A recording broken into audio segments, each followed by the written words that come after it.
Simon, bonne nouvelle météo aujourd'hui. Bien, en Normandie, on dit autant d'heures de soleil à la Toussaint, autant de semaines à souffler dans ses mains. Enfin, le bel automne se termine, et les arbres deviendront chauves, mes cheveux vont repousser, vous savez, la pluie, ça s'arrose.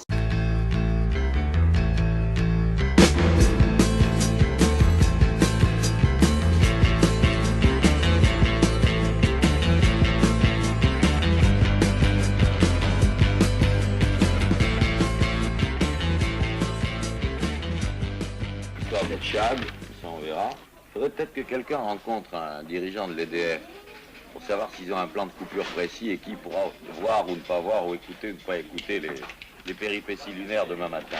Il y a quand même encore quantité de gens qui ont des récepteurs radio non transitorisés qui sont obligés de le brancher sur du courant. Et si on veut écouter en direct ce qui se passe à 7 h demain matin, il y a des tas de mecs qui vont pas pouvoir.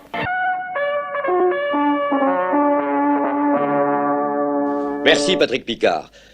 Nous sommes heureux d'accueillir ce soir le professeur Jacques Lipstein, qui est spécialiste des maladies mentales à la faculté de Paris et qui a bien voulu venir jusqu'à nos studios pour nous parler du cas Minos.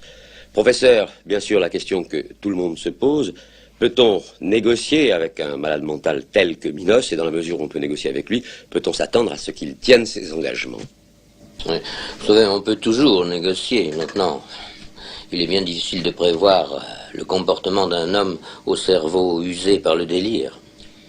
Pour la clarté de notre propos, professeur, je vous propose un document.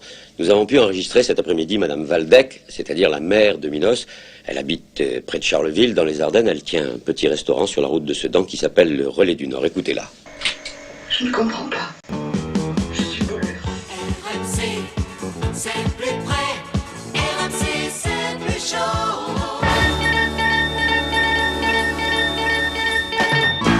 Bonjour, ici Jacques Paoli. Ici ou ailleurs, parce que notre journal se déplace et va à la rencontre de l'actualité.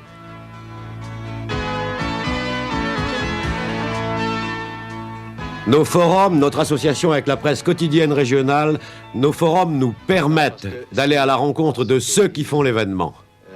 Les journalistes, au fond, je serais responsable. D'abord, je n'avais pas voulu dire le contraire de ce que je pensais. Après tout, je n'en sais rien. Et ce que je pensais... Ce que je peux vous dire, c'est qu'archaïsme, qu'est-ce que cela veut dire sur le plan du style?